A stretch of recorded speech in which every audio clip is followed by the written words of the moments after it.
XCOM is a very well-loved series of strategy games by PC gamers, all gamers I should say, across the globe. It was recently rebooted by Firaxis Games with XCOM Enemy Unknown, then XCOM 2, and just recently their new DLC expansion thing called War of the Chosen. It's well loved because it has deep strategy, tense action, very unfair RNG at times, and a fun but quite simple storyline to follow along with. Very excellent series of games. I've been enjoying them immensely recently in preparation of War of the Chosen, and it got me thinking. There's some really cool themes and ideas and gameplay mechanics that I think would work really well for a 5th edition D&D campaign. So that's what this video really is all about. I'm going to share with you guys how I would go about making an XCOM 2 or XCOM style D&D 5th edition campaign. Now the first thing we're going to talk about is theme. This is going to be the overarching structure, the glue that really holds this campaign together. Now in XCOM, humanity is on the brink of destruction, and invading or occupying, in XCOM 2's case, of alien force, technologically superior, vast in number, descends upon Earth, and the planet's military and government really is ineffectual against it. So it's up to a ragtag team of soldiers and scientists, commanding officers, engineers, researchers, all to basically save the day. And that's kind of going to form the basis. Now, it might sound similar to many D&D campaigns, a small group of heroes going up against incredible odds. The difference, I think, with an XCOM style campaign would come down to scale. In a regular D&D campaign, you might have a band of heroes facing off against an ancient red dragon who's taken over a kingdom. You might have a band of heroes who are seeking to stop a lich and his undead army from taking over somewhere or destroying the multiverse or something like that. In an XCOM style game, I think what you'd be dealing with is not just a single evil red dragon or a single lich or a single corrupt tyrant leader. You would be dealing with much bigger than that. You would be dealing with a brood of ancient red dragons, plus all of their cultists and their followers and their creatures under their command that have set about basically reclaiming all of the material plane. You'd be dealing with a council of evil liches, each with their own specialities and ideas, commanding an endless horde of undead creatures. The invasion isn't going to happen in the campaign. The campaign starts with it. This isn't a case of, levels 3 to 10, you're uncovering the secret plot and finding the ways to defeat them. No. At the start of the campaign, the world is invaded and thrown into turmoil. But it's up to you, the other heroes, to form a ragtag strike group, maybe with some NPC allies along the way, and strike at their vulnerable points, building up, finding, probing their secrets until you can find a way to stop them. Now, I'm not saying that you should start the campaign off with some sort of crazy epic monster laying waste to your PCs. They should see the big enemy. They should see the Dragon Brood or the Evil Lich Council. They should be aware of its presence, but maybe not directly. XCOM 2 does this by introducing you to the idea of occupation through propaganda videos and the speaker talking about the elders and how they hope to bring this amazing advancement to humanity. Having the liches send out some sort of magical spell that projects their image and warns everybody of their upcoming doom, showing how powerful they can be, is a great way of setting those villains up without the PCs having to directly interfere with them. Because as powerful as those liches or those dragons or that evil tyrant will be, they can't be everywhere at once. And that's really where your players are going to come into it. Small strike teams seeking out, striking at vulnerable targets, always flying a little bit under the radar until they start to gain in levels, when maybe the evil forces start to send more powerful agents on missions or to secure objectives or to defend a certain VIP. That is where you can start ramping up the monsters and the challenge ratings and the encounters to better represent the greater threat that the players are posing. But very much like the villains can't be everywhere at once, neither can your PCs. This campaign should have a theme of making difficult choices. Do you go and destroy that relay which will stop the villains' plans in that area? Or do you go and rescue this town full of innocent people that might give you some supplies, but it's not going to be as effective as what you might be doing otherwise? Where's the moral quandary there?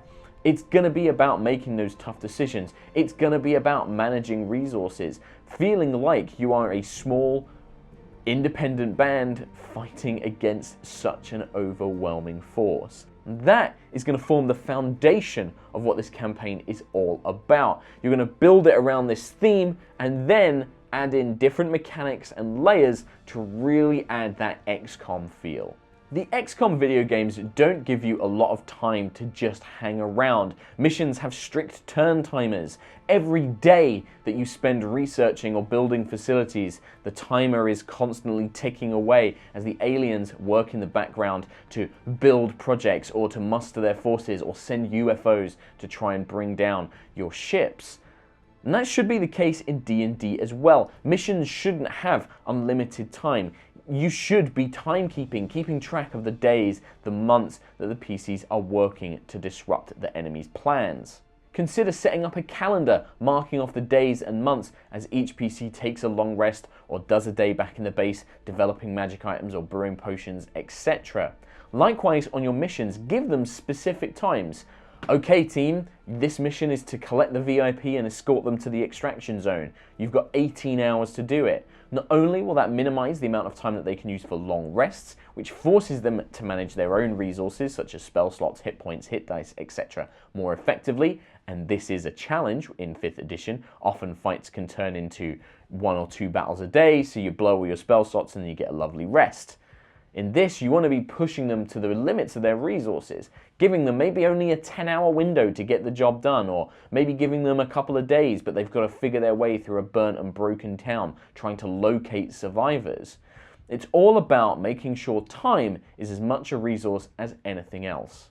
In XCOM 2, there is something called the Avatar Project, an ongoing kind of countdown timer of the aliens working towards a very specific project. And when it's completed, it starts a very scary red timer, physically ticking down every single second and day and month as it goes by. When that completes, the game is over and the bad guys win. Consider having something similar for your own game. Maybe the PCs on missions can find out little bits of intel which shows them how far along the villains' plans they're getting. They can then go out to do missions to purposely reduce that progress, but it may come at the expense of something else. Again, it's always up to making those difficult choices. One last thing, consider giving your PCs a way to get around very quickly. In XCOM, players simply fly to mission zones, get dropped off, they complete the mission, and then they get extracted. It means that all of the combat and the kind of in-game fun is focused around these tense, very fun missions.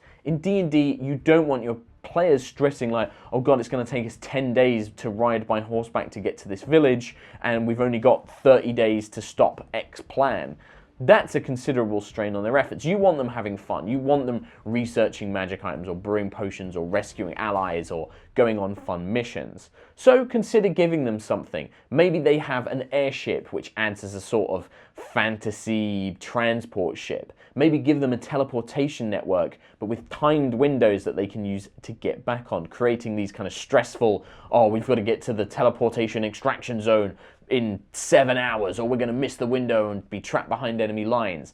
That could be very, very fun, and it takes away a little bit of the stress and the kind of bookkeeping of being a dungeon master. Also, your players will get a real kick out of it. If they can have the airship, which is like a transport with ropes coming down and they're scrabbling up to get extracted, that can be a lot of fun. Timing is one of those things that will cause stress, but it can be incredibly satisfying. When your players pull off that mission with a few hours to spare and they get all the rewards for it, they're going to feel absolutely great. One of XCOM's most famous features is having a roster of soldiers that you can customize and level up, but can also be injured and become shaken or even die on missions. In D&D, most players are only playing one single character for the entire campaign. All the progression, all the items all go to that one single character. If you want to run an XCOM style campaign, consider giving your players a wider pool of characters to pick from, characters that they can send on different missions depending on their specialities. Maybe allow it so that each player can create 2 or 3 characters, all of different races and classes and types, and then put them into a single pool that the players can then pick from every time they go out on a mission. Track XP individually for each character. This does require a bit more bookkeeping, but it will become much more satisfying later on when those most powerful PCs are injured and can't go on missions, and the lower level ones need to try and make up for it. This also is a great opportunity for players who have altitis, like myself, to play around and try different characters to make new builds. You can even make gaining new characters in that pool part of the reward system. Players befriend a guard who helps save them during a mission.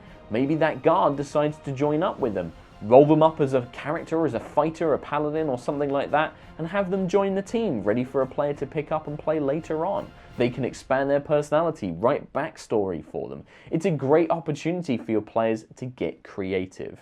One thing you might be thinking is, but if they're going to be playing lower level characters, what if I have a group of a level 6, a level 4, and a level 2? How am I going to manage that? Here's a little house rule that may work for you. What you can do is you can give them something called determination or moxie or grit or whatever you want to call it. And it's a number of tokens that that player's character can spend to make up for their lower level abilities. Each token could represent something like a bardic inspiration die, a D8 or maybe a D10 depending on how generous you want to be, that a player can choose to roll and add to any skill check, saving throw, attack roll, or even damage roll. It gives them that momentary boost of spike of damage that may be able to help them later on. I'd even consider allowing them to re-roll it if they roll a 1 or a 2 to stop it from being a disappointment. In terms of how many of these tokens to give them, there's a pretty cool formula I think that should work out pretty well.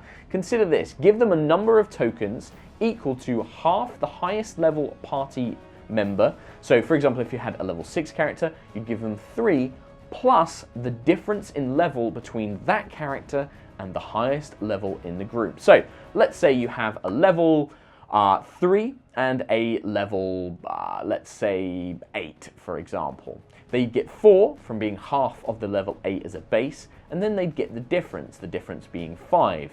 You can also do it if you have various different levels. So if you have a level 2, a level 4, and a level 6, the level 4 will get a small amount of those tokens, but the level 2 will get a greater amount. But if you're gonna have a greater pool of characters, you need to have good reasons for them to pick those lower level ones rather than just fancying a change. And this is where things like injuries can become a huge part of an XCOM style campaign. In Dungeons & Dragons, death and injury are actually kind of easy to overcome. It's surprisingly hard to die in Dungeons & Dragons unless you're putting yourself in particularly reckless situations. Healing magic, death saving throws, everything can be used, even resurrections can kind of make death a little bit of not much of a hindrance, shall we say.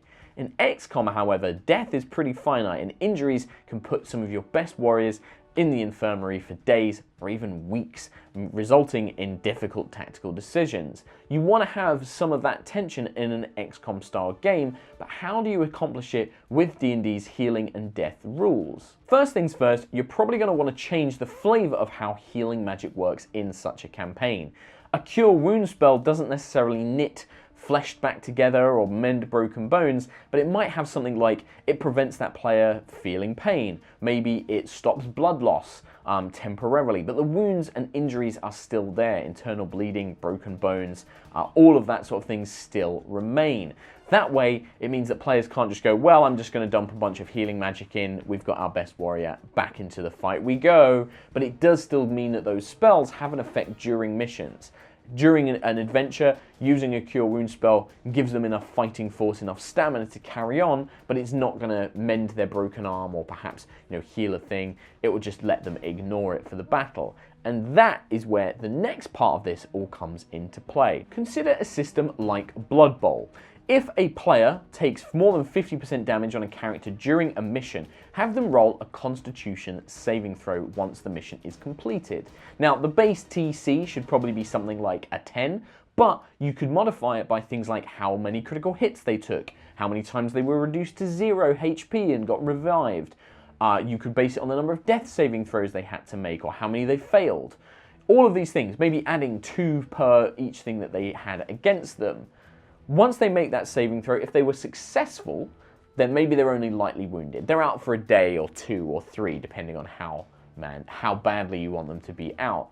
If they fail it, however, they're much more gravely injured. Consider giving them a base number of days that they're out by, maybe 5 or 6, and then add another day for each point they fail that Constitution saving throw by, representing the more seriousness of their injuries or the frailty of their body being unable to heal and cope with the trauma. This means that even powerful characters can be out for days, meaning you have to plan around it, and there's always that risk. It also means that during mission, players will really want to avoid taking damage, focusing them to develop more on the strategy benefits, again, an integral part of XCOM.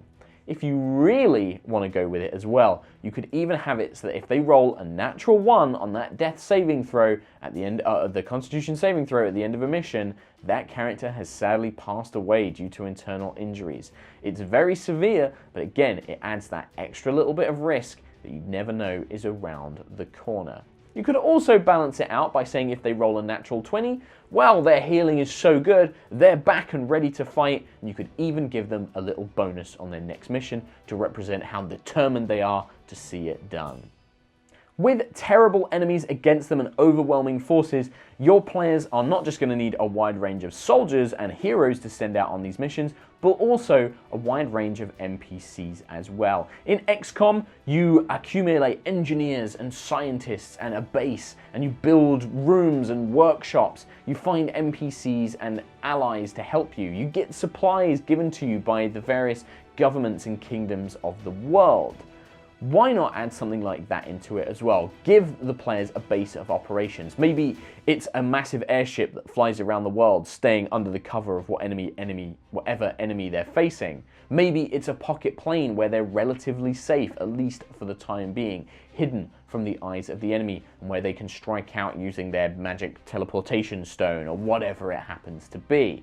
You can also add to that base NPCs. Give them alchemists and smiths and wizards that will enchant their items. And each of those, if given the right gold to research and to finance things, can advance as well. Don't be stingy with things like magic items. Unlike a regular D&D campaign, your players in an XCOM game aren't going to be delving into dungeons to reclaim magic swords or going to the shops to buy things, at least not in the same regularity as they would in a normal D&D campaign. So why not give them at the start of every mission, hey, your alchemist has made 3 healing potions and a potion of gaseous form. You can use these in the mission. When you come back, all the gold you earn, you can invest into research so your wizard can give everybody +1 armor or +1 weapon. It might require more gold to do that, but give them the options to do that. Maybe the wizard only knows a few enchanting schematics and the players have to go and find ancient spell books or scroll texts and bring them back, allowing them to suddenly enchant their weapons with fire, or add extra protective enchantments to armor, or make them sending stones, whatever it happens to be. There's a lot of great options here that you can do with that. Consider making those types of NPCs rewards as well. Maybe they find more alchemists that can help them produce more potions. Maybe they can do things in the field. Reward your players for clever activities during the game. If a player takes some time out of a big firefight to get a sample of troll's blood to take back to their alchemist, thinking maybe it can help on their potions, the regenerative properties, giving them something extra, that sounds great. Give them a special bonus. Maybe the alchemist can make healing potions with extra effects. Maybe a small heal over time or additional temporary hit points. All these kind of things are very much worth investing in, and there'll be great rewards for your players as well. Speaking of your players, make them the masters. Let them dictate how those alchemists and those wizards and those smiths spend their time. Let them decide how they want to expand their base. Do they want to add some sort of defensive turret to their airship? Do they want to add a special workshop or a library, or I don't know, another teleportation stone so they can send out multiple people on missions? Whatever it happens to be, give them some control, but always make sure there's benefits to them spending their money. You should also think about gold. Consider giving them a monthly budget, maybe assigned to them by the previous kings and queens and lords and ladies of the world that desperately want them to succeed against the enemy. They're not going to be gaining gold in the traditional sense, so they'll need a way to get that income to buy magic items, pay for components, pay for whatever it happens to be. All of these things, they're the type of things players absolutely love. It is a little bit more work. It's micromanagement. As a DM, you're going to need to keep a track of these things. You're going to need to figure out how much they're going to cost, but it will give your players a lot of joy. This type of campaign won't be for everybody, unfortunately. If you've got a group that loves serious RP and dramatic tension, this could work for them. You know, they might like the moral quandaries of deciding which missions to go on. They'll get attached to your NPCs, see them as good friends, and then you can put them at risk and all sorts of things. You might have a group that just love killing monsters and getting loot, and this could be perfect for them as well. Sending them out on specific missions with goals just to kill monsters and get stuff and go back to the base and everything else. But some players don't like stress, they don't like tension, they don't like feeling on a knife edge every time they sit down to play D&D. And also they might not like the rigid format of it. Some players prefer a much more sandbox open campaign where they really get to just decide everything and anything. But if you do have players that like deep strategy, that like the idea of having a base, or the idea of playing lots of different characters if they can't particularly settle on one, this might be worth exploring. There's a lot of great inspiration out there. Just sit down and play XCOM 2 or XCOM Enemy Unknown. As long as you can deal with the idea of missing 92% chances to hit and then getting sniped by some sectoid who's disorientated while you're behind full cover and your sniper dies because of it. Not that I'm bitter or anything like that. I love XCOM. I think it's a fantastic game, and I think it could make a really fun D&D campaign style game. Thanks very much for watching this video. I hope you enjoyed it. If you'd like to see more of this type of thing, where maybe I take popular video game franchises and break them down into how you can make D&D campaigns around them, do let me know in the comments. I'd love to hear from you. This has been quite a different thing for me on the channel, making it with the old green screen background and everything else as well. So if you'd like to see more, please do let me know in the comments. I'd love to hear from you. Don't forget to check out all the links to check out other videos. Please do hit the like button, share it, and all of that good stuff as well, as it really helps me. And I will see you for more tabletop goodness very, very soon. Take care, everybody. Bye-bye.